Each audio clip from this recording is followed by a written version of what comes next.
Nililipat na ng lokal na pamahalaan ng Albay ang mahigit 40 eskwelahang nasa loob ng 6-kilometer permanent danger zone ng Bulkang Mayon.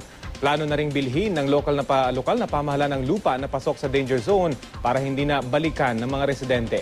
Balita hatid ni John Consulta. Kapansin-pansing tila nanahimik ang Bulkang Mayon sa mga nakalipas na araw. Bagamat nasa alert 3 pa rin ito dahil hindi pa rin tiyak kung sasabog ito. Kaya para sa mas matagalang solusyon, tuwing nag-aalburuto ang bulkan, ililipat ng lokal na pamahalaan ng Albay ang nasa 45 eskwelahang nasa loob ng 6-kilometer permanent danger zone. Bukod dito, balak din nilang bilhin ang mga lupa na pasok sa danger zone para hindi na balikan pa ng mga residente. Sa huling tala ng PHIVOLCS, tinatayang 25 million cubic meters ng magma ang nakapondong ngayon sa Mayon.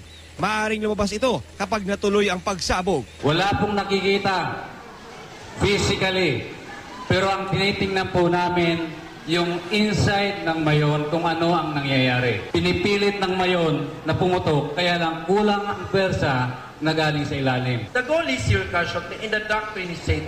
Evacuation remains the principal instrument to achieve zero casualty.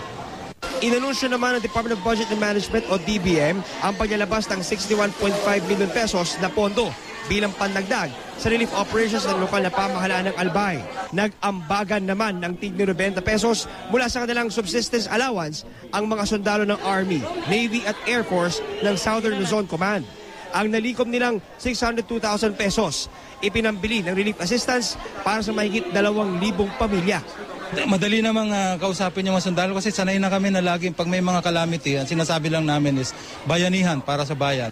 John Consulta, GMA News.